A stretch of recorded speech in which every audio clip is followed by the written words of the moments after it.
Okay, there we go. All right, I'm back. Good morning, Monday Motivation. It's October. And I am joined by our productivity coach, Jessica Fields. Thank you. Good morning, everybody. Happy Monday. Happy Monday. And we are finishing a journey. And in fact, the last pages of the One Thing book is called The Journey. And I'm going to let a couple people pop on Facebook Live for a minute. And I want to thank you for joining me today. And I know My pleasure. You've had conversations with me all along about the things that we were talking about, the 66-day challenge, all the things. And you know what? You and I've been on a journey together in the past with the Spartan race, right? We have. And we were equipped, and there were a lot of obstacles. And I feel like that time is like this time with this journey of the One Thing. How are you feeling? And what I love about that is that even in the Spartan races, you guys, she did not give up. Mm-hmm. There was a minute that you said, I don't know if I can do this, right? Yes. But then resolve kicked in. And you did. And I think that's exactly what we're dealing with in today's market, right? It's having to have that resolve to just say, it's got to get done, right? Yes, just get on with it. Yeah. I think is one of the things Gary said in one of the chapters of the book. So let's take a minute. I want you guys to, first of all, wherever you are, close your eyes a minute.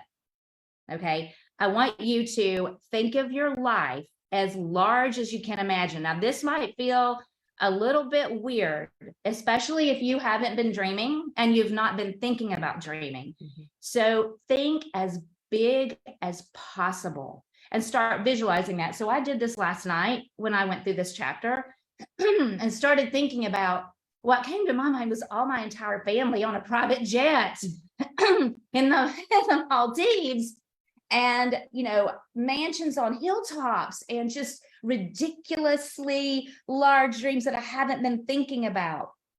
So think about that a minute. Take yourself there for just a second.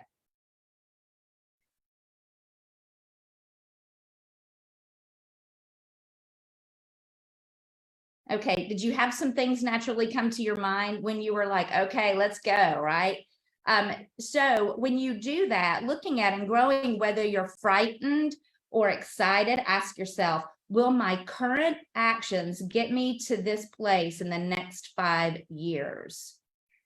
Wow. That's so interesting, right? Mm-hmm. Because when I've asked this question, even in our productivity programs, I had one person say to me, I never thought about dreaming larger than certain things. Mm-hmm. And when I had them do this exercise, it was like, it opened up their mind. And then it was like, okay, now we have a timeline, right? Mm-hmm. So what can we do within the 5 years that you just said to get those dreams going so that we can ensure that we have a better life? Right. I mean, Gary says to live large. And he said, if you're currently doing that, then he says, then you need to double it, triple it, to feel uncomfortable and think bigger. Like he puts that pressure on there. And if you can make your actions match your answer and all those things you were thinking, and you might want to take a minute this week and have some time to yourself to even have more time to reflect on that and dream, then you'll be living large when you do that. To get through the hardest journey, we need to take only one step at a time, but we must keep stepping. And that's a quote, or it's a Chinese proverb there. So can you see your big life is the question. And this book, we've gone through figuring out your purpose, putting a priority in it, and getting productive. And we've talked about having to be committed, and then the thieves. So I think of that like the journey, right? It's a commitment to go on a long journey. I love the word journey, but I hate it too. Like there's some clicky, cliche-ish things that get on my nerves, and journey is one of them. I think it's because of the pain and the discomfort that it brings, right? Mm-hmm. And I think that even if you get to a place where you love your life, is there one more thing you can do? Is there one more something that you can do for somebody else? So what is that? Is that the end of it just because you've gotten comfortable? I say this all the time that being uncomfortable is where growth is. If you've never been uncomfortable, then you're not growing, right? You're not growing.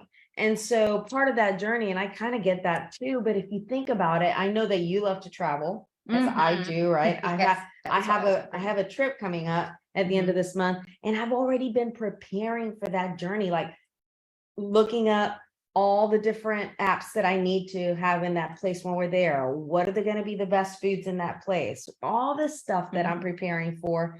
Why do we not do that in our own business world? Well, you and I joke about that because you do that. And I love that about you. I'm just going to leave that right there. Okay. I'll ask Sally a few days, have you packed or what are you packing? She's like, I'm not even there yet. I haven't even packed it. We're not in the day before. What are you talking to me about? Anyway, yes. So some of us have a natural DNA to do that. And some of us aren't doing that. And that's what keeps us from hitting our goals, right? Gary always says, and if you ever go to any class or a convention or you listen to him, you'll possibly run into him saying, Gary says you can be anything or do anything in 5 years. And I think it's interesting that he brought that up in this book here.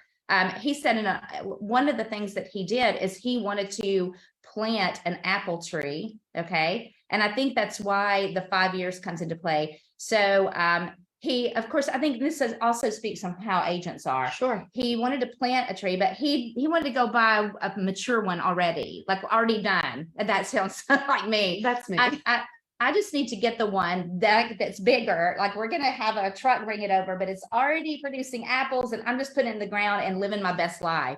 But that's not how that goes. Yeah. So he had to start small and he had to buy a small one to get to the larger goal and be patient and prepare. And he said he had no choice but to start small. And 5 years later, he had apples. But because he thought big, guess what? He had an orchard. There you go. And I love this because yesterday I heard the best analogy, and this is so fitting with this because in the middle of that apple is the core and the seeds. Right? Yes. You can't eat of the fruit without that core and without the seeds. No seeds planted, nothing grows. That core stabilizes the fruit. Oh, I love that. Isn't that great? So this was so perfect to hear about this morning, and we hadn't talked about this. No, that is amazing. Yeah. Yeah. So in order for us to be able to produce the fruit that we need for our businesses, we have to have whether it's the core values, the core systems, the models, and everything in place. Plant those seeds, do the hard work that nobody wants to do, right? Those things that are yucky, those phone calls, those getting into relationship with people, just the mundane things that become boring. The wash, dry, repeat, right? Right. And that's what brings forth the fruit. And such a great analogy. And it just came together so beautifully. It did. And I know that you coach brand new individuals and you coach mature individuals, right? You coach them when they're planting the seeds. And I do think for a lot of us, when we get into the real estate business, we want to go in and we want to be in a mature, full grown orchard at Hello. We want to have, we don't understand why is it not produced? Why am I not getting apples immediately? That's because you have to do the time on task over the time and you have to go the journey. You have to pack for the journey and you have to stay on the path and not give up.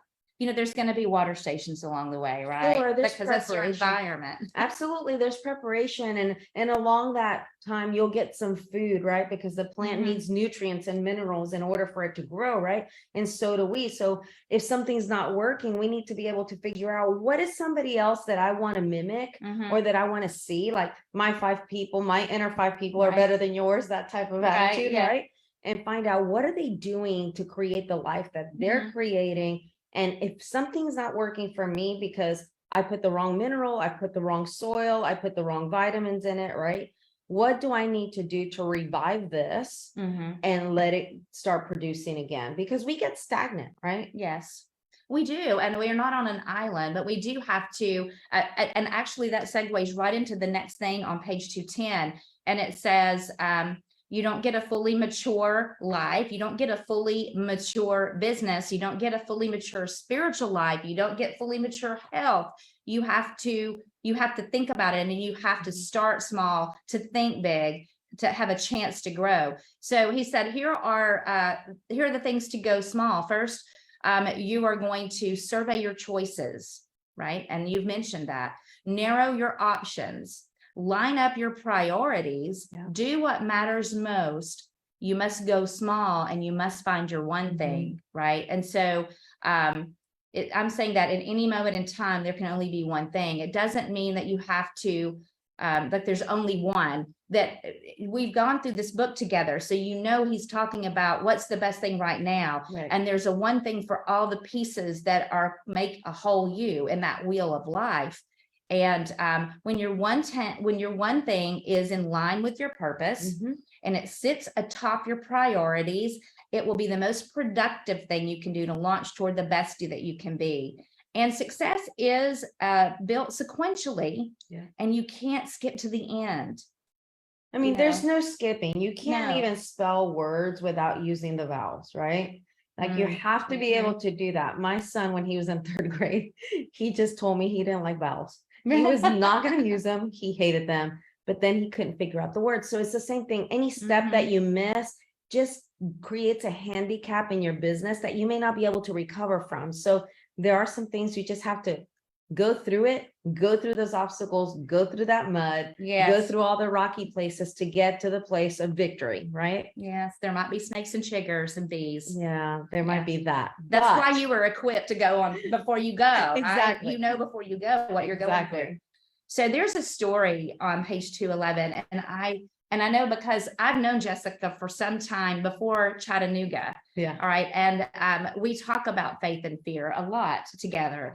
There was a story, and I'm just going to read it because I won't do it justice. Okay. So hang with me. It's not very long. One evening, an elder Cherokee told his grandson about a battle that goes on inside of all people. He said, "My son, the battle is between two wolves inside of us. One is fear, and it carries anxiety, concern, uncertainty, hesitancy, indecision, and inaction. The other is faith. It brings calm, conviction, confidence, enthusiasm, decisiveness, excitement, and action."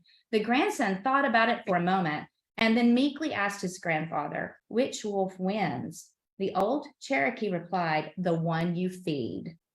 Wow. Right. It's so good because I always say you can operate in faith or fear, but you can't operate in both. You have to choose one, right? And we can get so fearful and seeing everything that's happening. I honestly don't listen to a lot of news or don't listen to the rhetoric out there just because I don't need that kind of negativity. I am going to be informed. But with that said, whatever else is happening out there, I know that if I do my thing and I do what I'm supposed to be and walking in my purpose, it's going to be fine. I can't worry about that person, this person, that person. I have to have those blinders on and have faith that what I'm doing is going to produce seed. And then I just focus on that. The minute that fear starts to creep in, your whole world gets discombobulated. And that's what's been happening in our market. Would you not agree that that's what's been happening in the market? And then we have the job and the opportunity to be able to dissipate those fears, get rid of them, talk people out of the ledge, and get their transactions closed. And sometimes, like with a path and a journey, it gets rocky, it gets steep. We have things coming out from the side at us, right? And that's that fear, and it's how we react to it. We can't stop fear from ever happening. It's just like in bold. You can't stop the first thought. You can control the second one. Absolutely. So you can filter it, and you're like, which wolf am I feeding today? We want to feed the faith wolf, right? Excuse me. So all of this built on faith. It says you have to push through the hesitancy to do it. Just push through it, because you're going to be hesitant, and you've got to recognize it. Right. So one thing at the end of this is Gary said he reads a lot of books. He writes a lot of books. Is that the only book that's ever made him cry, go to tears, is The 5 Regrets of the Dying. Wow. Right. And he said that basically living, a life worth living is living without regrets. And the 5 regrets of the dying are: I wish that I'd let myself be happier. I wish I'd stayed in touch with my friends. I wish I had the courage to express my feelings. I wish I hadn't worked so hard. And the number one answer that I'm leaving for last is: I wish I had the courage to live a life true to myself, not the life others expected of me. Wow. I think that was, that's pretty huge. And saying that I'm glad I did it, not I wish I had. Right. So what are some things in real estate that you are are hesitating on and wish you could do. Like woulda, coulda, and shoulda are too big of a pile to live life on. And I always think about this, like I tell people all the time, stop having a wishbone and get a backbone. Oh, Just yeah. get one, okay? Because that's what holds our spine together. Are they at Walmart? Okay. Get a backbone and just do it. Like there is no failure, right? Gary says that there is no failure. You either win or you learn a lesson. Yes. Either one is okay. So try it. Just do it. Just And get we out there and do it. learn and learn, Yeah, right? Just get out and do it. Yeah. And, I think that a lot of times I'll tell someone, you can aim, and never fire. And so that when you start realizing that you're not moving forward, I do this as well. Mhm. And you subconsciously do it. Okay. You're a lot of times not aware that you're doing it, but recognize that it shows up, and that's that wolf you're feeding. Yeah. You're feeding the fear wolf. There's in regards to no regrets, it says honoring our hopes and pursuing productive lives through faith in our purpose and priorities is the message from our elders, those that have lived a life and are at the end. I mean, wouldn't you like to have advice from someone who has the wide angle view of what's already been before, instead of someone starting the journey? I know it was helpful because when we did the Spartan, you had already done one, Right. and you came in, you told me all the things right ahead of time. So I had a picture and I knew the things. It's listening to our elders about the biggest regret is not taking the chance, Yeah. not taking the action and going for their big life.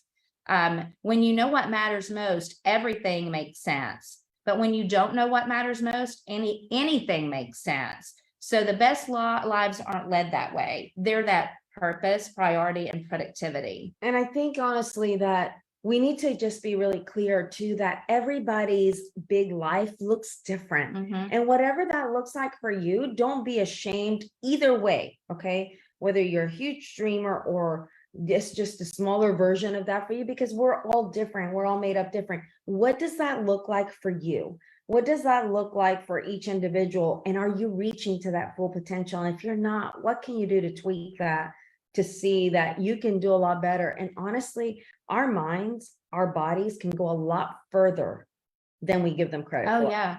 Yeah, than we give them credit for. I think that when anyone studying sports or athletes know that they push themselves through some things that most people would give up on. Absolutely. Because they have coaches Mhm. that tell them they can push past it. Right. There's a lot of videos online that show that as examples, and I think that's absolutely right. And the part of that, it's too, that they have an accountability partner, right? Mhm. So accountability is huge because it's not really you having to justify yourself to somebody else. It's just knowing, as for me, like when I have an accountability partner, when I have my coach, it's just she is partnered up with me to be able to do that. But what it does is, somebody else knows that I have to do this and that I'm going to do it. And it's not I'm going to fail that person. It doesn't matter to her either way. Is I'm going to fail me. Right. I'm Right. going to fail me by Mhm. not living my best life. Right. Like how does my inaction Mhm. or lack of create a situation for everyone else around me? Right. And that's something a little bit sobering to think about. Absolutely. And I think one of the things it says in here is that success is an inside job. Like you have to believe that you can. You have to begin with the purpose and priority and get into some action. And one story that I know, if you've been to Bold, you've heard this before, and it's still amazing. Those of you that are like, what in the world is Bold? It is a boot camp run by MAPS Coaching that can come through when it's invited into the city. And there is an investment for you to do that, but it's so powerful. And you've heard us say a lot of bold laws. So there's a story of a father who Gary laughs in here and says that he's, thinking about his life balance with this story. Mhm. But the son says, Daddy, please, let's spend the day together. The dad had been working a lot. He said, I promise we're going to do that on Saturday. So the dad got up really, really early so he could enjoy his newspaper and his coffee. I totally understand that, right? So he's getting up early so he can do that and honor his commitment to spend time with his son all day and play and do all the things. But of course, like children do, he got up early too. So he comes in, dad's enjoying his paper, and he does this, right? Hey, daddy, I'm ready to play. And the dad thought really quickly, okay, I saw a picture in the newspaper of this big world, right? It was a map. So he tears that piece of paper out of the newspaper, cuts out the world, and says, well, we're going to start right now playing. I want you to put this puzzle together. And as soon as you do, we're going to go outside and play. And he thought, man, I bought myself some time to finish my coffee. And so he gave the son was so excited. He took all the pieces because the dad ripped it up into pieces. So he would have to put it together. He goes, that's a little challenging. He'll take a minute. Yeah. So he goes back to reading, and all of a sudden there was like, shh, hey, dad, I'm finished. And so he's like a secret amount of pride, like, wow, you finished that. He was like, how did you finish that so quickly? He goes, oh my gosh, daddy, it was so hard at first. And I dropped a piece on the floor, and they had a glass top table. He said, but when I looked up, I realized on the backside was a picture of a man, and that would be easier to put together. So I just put together the picture of the man. And when I did, the world fell into place. Wow. So when you work on yourself and you work on the man, it's like the Man in the Mirror song, right? With Michael Jackson. When you work on yourself, your world will fall into place. Yeah. So how are you being so you can do and so you can achieve? So really, that's one of my favorite things. It is. I think it's such a great thing. So guess what it says? We've talked about focusing on the one thing, your one thing. We have the focusing question. We have figuring out your purpose in all areas of your life, priority and productivity, being committed to that. And what happens when you say yes to something else, you say no to that. What are the thieves? And it says, guess what? Within you is the simple thing. You are the first domino in the domino run. Don't know if you remember the pictures of the domino. When you focus on one thing, all the dominoes that are larger will naturally fall, because the first domino has the strength to knock over a second domino that's twice its size. Absolutely. And so on. But you're the first domino. Yeah. And I say this all the time. Every time that you say yes to a distraction, you're really saying no to your future and to your big why. And so how important is that distraction that's keeping you from doing the things? Because you're basically saying that you are not worth enough. Your why is not worth enough when you keep getting distractions and allowing them to take over in your life. Every once in a while, we're going to have those and things are going to happen, right? But to continuously habitually have those things happen, then what you're saying is, I just don't know. One, I don't know if my why is big enough or if it's important enough, and I just don't value it. Those are I think so. And I love how you said habitually, because saying yes to distractions is a habit. And maybe it's starting off to survey what your habits have been during the day. And that might be something that some of you will lose your mind when I say this.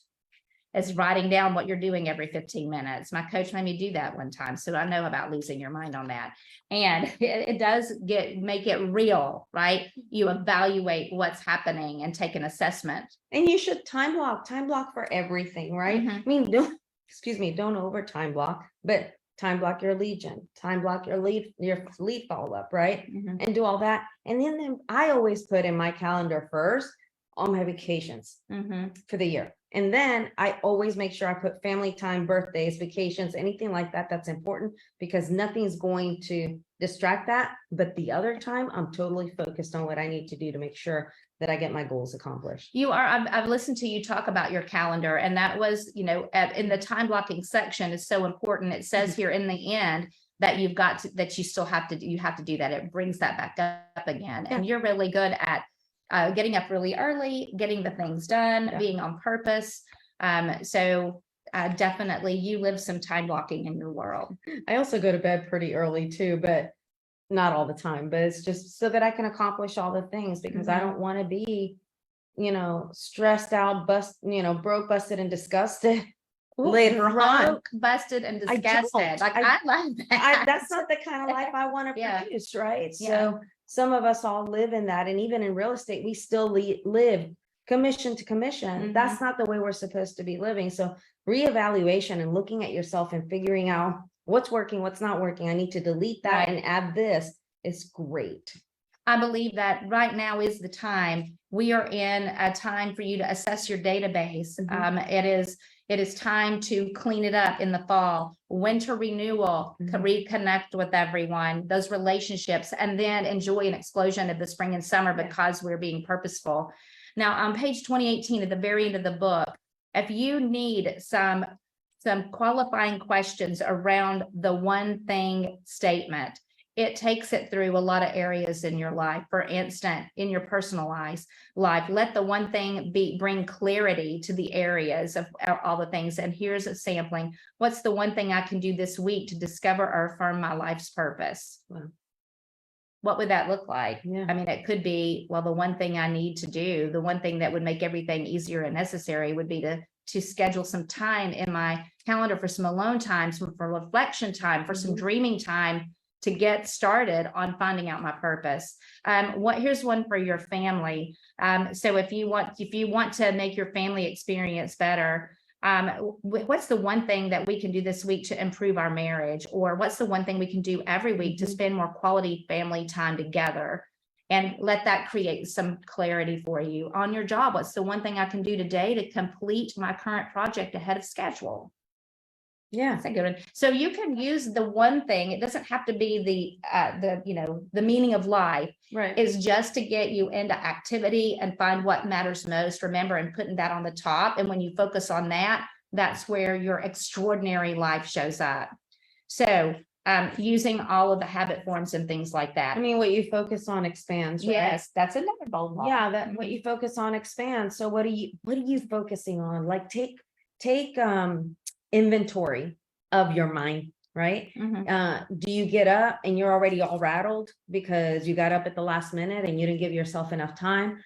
Are you always thinking, well, I think that might be okay. I guess they may take the offer. I don't know. If you're in that mindset, you need to reevaluate and maybe have some affirmations. I'm that weird person that has them all over my mirror. I don't in the think that's bathroom. weird at all. Because I need to be able to focus to be able to help so many people. So my thing is, what can I effectively do today that helps me help others? What can I do? And if that means turning my mindset around, if that means having a better attitude, it may just mean I go for a walk and change my circadian rhythm, right? Yeah. Or do something like that, just to get myself focused back on the things that I need to be doing. I love it. And I think that if you haven't had a chat with Jessica, please reach out to her. She coaches, she has a couple of different coaching training tracks for individuals getting started in real estate, but also seasoned agents. So you're doing really well with that. And we have a dual career track as well. So, okay. Yeah. So if you are listening and you're like, I need some accountability and I need to use the concepts of the one thing at a higher level, reach out. We'd love to help you. And this is the end of the one thing. I hope you've enjoyed it. I've enjoyed going through it. You guys, this helps me more than it helps you. And I think that's what happens when you teach something, is you get better at it. Yeah. You are working on you and you're working on that mastery, right? And that's part of being a great person, is keeping that growth. So the next book we're doing is the 12-week year. Okay. Such a good book. And I've heard so many of you guys talking about it. I would love to have you on. I'd love to chat. Join us next Monday and we'll get started on that. Thank you she's going to be in Ignite this morning, right? Yeah. Today's Ignite. Thank you for coming in here in between and hustling to the next thing. I'm going to run. All right, you guys run and go out and get some more listings. Okay. Have a good day, everybody. Thank you, James and CV, for being on with us. Bye. Bye.